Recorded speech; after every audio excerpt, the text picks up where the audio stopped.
The Australian Grand Prix is still days away, and what better time to rank the entire 2025 Formula One grid than right now? I've got this tier list ready to go. We're going to be going from World Championship contender all the way down to the real question of, well, what is this guy doing here? Starting with Ferrari and Lewis Hamilton. Lewis Hamilton obviously making a huge leap over from the Mercedes team to Ferrari this year. A lot of off-season speculation as to how much this car really has changed. As we've gotten a look at testing, Ferrari are still within that 2 to 3 tier. It looks like McLaren are a little bit further ahead, but that's not to say that Lewis Hamilton still can't elevate a car up to a podium place, up to the opportunity of winning a race.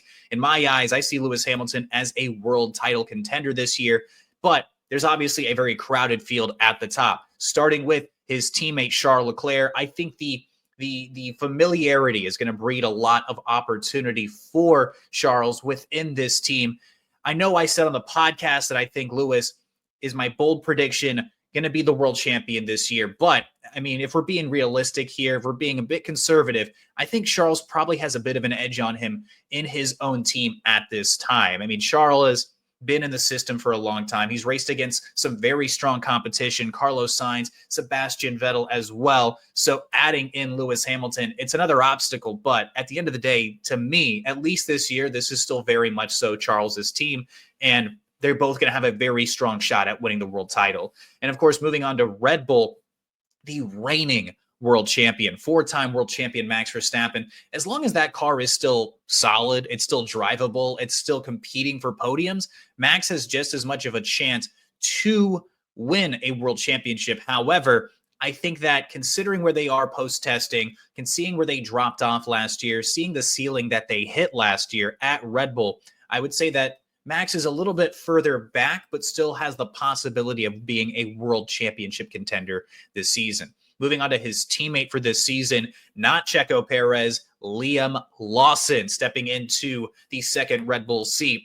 He's going to be in a really interesting place this year. Liam Lawson, I think, is, as a rookie, technically speaking, he's got quite a few Grand Prix under his belt, but he's in a very interesting place. I don't think that he's going to be beating Max any given weekend unless something miraculous happens. I mean, considering Max is still one of the greatest talents in Formula One history, but Liam Lawson, I think, as he gets a little bit more comfortable this season as a rookie, I think that he's going to still make up for a lot of those extra points that they were losing out with Checo. I see Liam Lawson as a solid driver, potentially showing some promise. We'll go with showing promise, considering he's a rookie, and this will be his first full season with the team, presumably, unless something goes horribly wrong. You know, Red Bull are very apt to just cut somebody mid-season if they really feel it's necessary. I'm going to say Liam Lawson is showing a lot of promise this season, could very well be in that solid tier.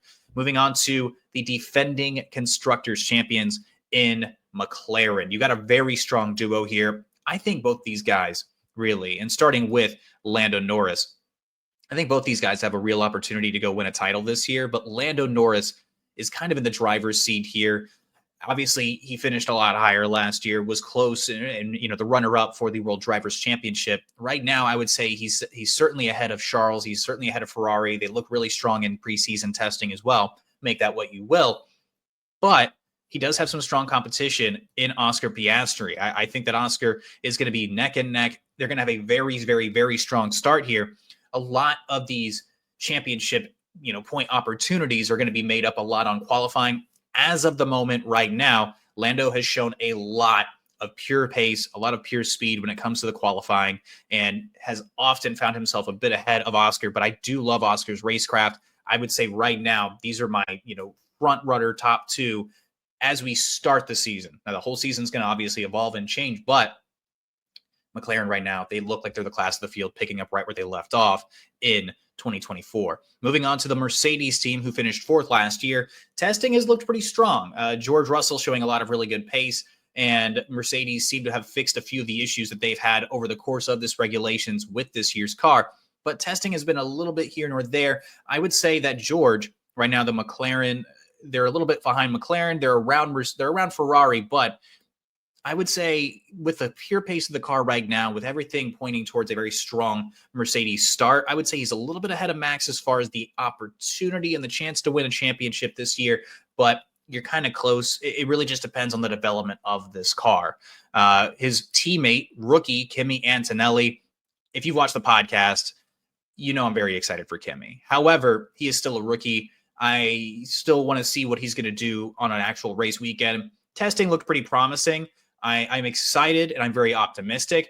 I would say I would put him a little bit above Liam as far as showing promise. There's a lot of potential here. A lot has been spoken of when it comes to Kimi Antonelli, outperforming even Ollie Bearman last year in the F2 series.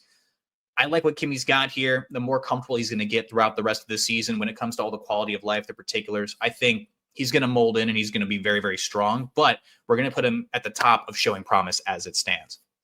Moving on to the Haas team, Esteban Ocon, a new addition to the Haas Formula One team this year, coming over from Alpine. He's had a lot of experience throughout the Formula One grid. Overall, well, and a one-time race winner, mind you. Overall, though, I'd put him at the level of like a Kevin Magnussen, of a Nico Hülkenberg any given weekend. He's a very comfortable fit for Haas. I like this driver pairing a lot. I'm saying he's solid. I would say he's solid. Doesn't blow anybody away, but Esteban Ocon, solid driver. Moving on to his teammate, Ollie Bearman. Ollie Bearman's one of the most exciting drivers coming out within this rookie class. A Ferrari junior. He scored points last year in Jeddah, scored points last year in Baku, filled in 3 races between Ferrari and Haas. He shows a lot of promise as well. I would put him maybe just a hair above Liam Lawson, given a little bit more time, a little bit more experience within Formula One as well. I think Ollie Bearman shows a ton of promise. I think he could very well be in this sport for a very long, long time. Haas is a good starting point. I like what they're doing. That last year they performed really, really strongly, even in a year that they were expected to probably finish last. Ayo Komatsu's got a lot of strong elements underneath this team with the development track of this team. There's solid planning going on within this team. Overall, though, as far as talent, I consider Ollie Bearman to be right up there with the class of the rookies. Moving on, Yuki Tsunoda. Yuki Tsunoda is in a very tense position right now, part of that Red Bull family, but it looks like things are coming to an end. Obviously, the Honda partnership is going to move on to Aston Martin. I think right now, Yuki Tsunoda is kind of questionable. Not to say that he isn't going to perform maybe better than some of these rookies on the grid, but he's in a very questionable place, obviously getting passed over once again when it comes to the Red Bull promotion for a younger Liam Lawson. So right now, with as much due respect, I'm going to put Yuki Tsunoda in the questionable tier. Let's see. Taking a look at his rookie teammate, this is interesting. So most basically, the showing promise tier has been a lot of the rookies so far. Isaac Hadjar was the runner-up in the Formula 2 series last year, had some unlucky moments when it came to car stalling out or what have you, but the kid's got a lot of pace. He's very, very, very quick. He deserves a place on this grid. I think the tension of being next to Yuki Tsunoda is going to be very interesting. Red Bull are obviously a pretty high-stress environment. I would say, as far as like show promise, I have a lot of questions about Isaac Hadjar still. I want to see what he does over the course of the entire season, but I'm optimistic. I just want to see what it looks like when it actually hits the grid. I'm going to put him right there. Excuse me. Moving on to the Williams team, Carlos Sainz, new addition this offseason. I love what they've got going on. Testing, they looked pretty strong. They're kind of hovering around that 6th to 5th place spot as far as like pure pace. I would generally say their ceiling's probably going to be about 6, considering they finished in 9th place last year. This is a soft launch for 2026. Williams have very much so been saying they're looking ahead to the next regulation set for years now with James Fowles. But overall, if there's going to be a bevy of points scored by Williams, I think it's going to be Carlos Sainz who is carrying the brunt of those points. Excuse me. Moving on to Alex Albon, his teammate. Alex Albon, another solid driver, no race wins. Obviously has had an interesting career up to this point, but was very much so the number 1 driver in Williams last year. I still put Carlos Sainz above him as far as general talent and ability. I say he's a very solid driver, on par with an Esteban Ocon. Williams have a very strong lineup this year. I'm just curious to see how much further the car can really take them. Moving over to Sauber, soon to be Audi next season. I like their lineup. Unfortunately, the car isn't going to be that great, but as far as the driver themselves, I would say Nico Hulkenberg's in a position to really carry the team this year. If there's going to be points scored by a Sauber this year, and I don't expect there to be many points scored, it'll probably be coming from Nico Hulkenberg. Last year, a pair of P6 finishes in the Haas. He's a very strong, very savvy, very veteran driver. I like what he's got here. The rating F2 champion, his teammate, Gabriel Bortoleto. I'm very excited for Gabriel Bortoleto. Gabriel Bortoleto winning the F3 championship the year prior. He's the real deal. He had an insane performance with a little bit of luck sprinkled in. I mean, that's just part of racing, where he went from last place to first place in Monza, an insane race finish in Formula 2. Very, very, very quick. A step above Isaac Hadjar, in my opinion. He's on par with a lot of the really rising talents in this rookie field. I'd put him right there alongside Kimi and Ollie Behrman at the moment. Looking further down, to Aston Martin. Aston Martin this year, as far as expectations are concerned, I think this is going to be a very solid midfield team, but let's not kid ourselves here. I don't think Lance Stroll would be on the grid if not for, his father owning the Aston Martin Formula One team.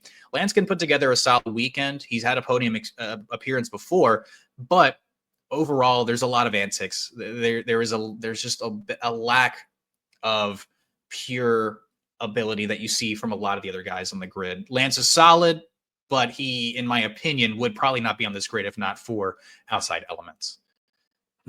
His teammate, two-time world champion, Fernando Alonso. He's one of the greatest of all time.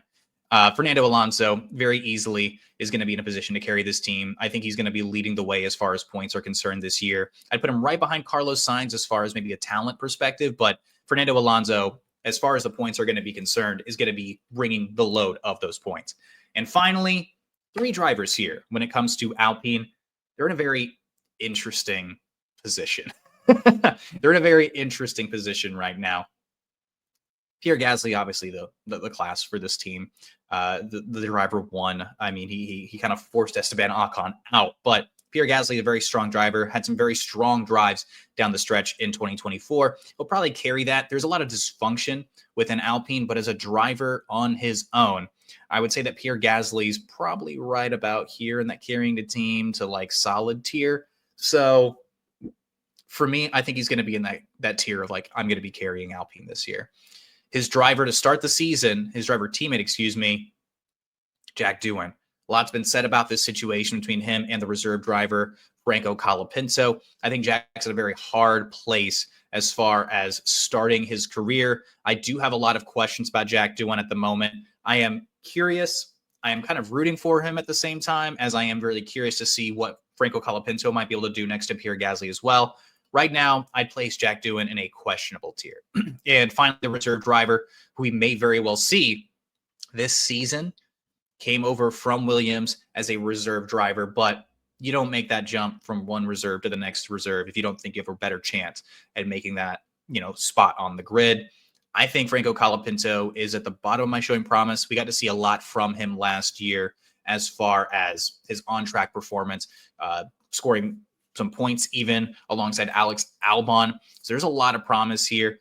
I like what Franco Colapinto is going to bring. If Alpine have a solid car in the final year of their Renault partnership, this guy could very well be scoring points alongside his potential teammate in Pierre Gasly.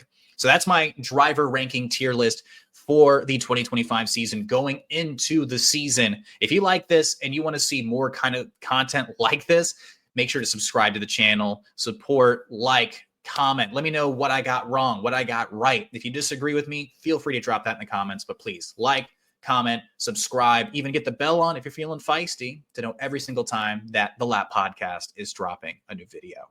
Catch you guys in the next one. This has been Tristan Ryans. Adios.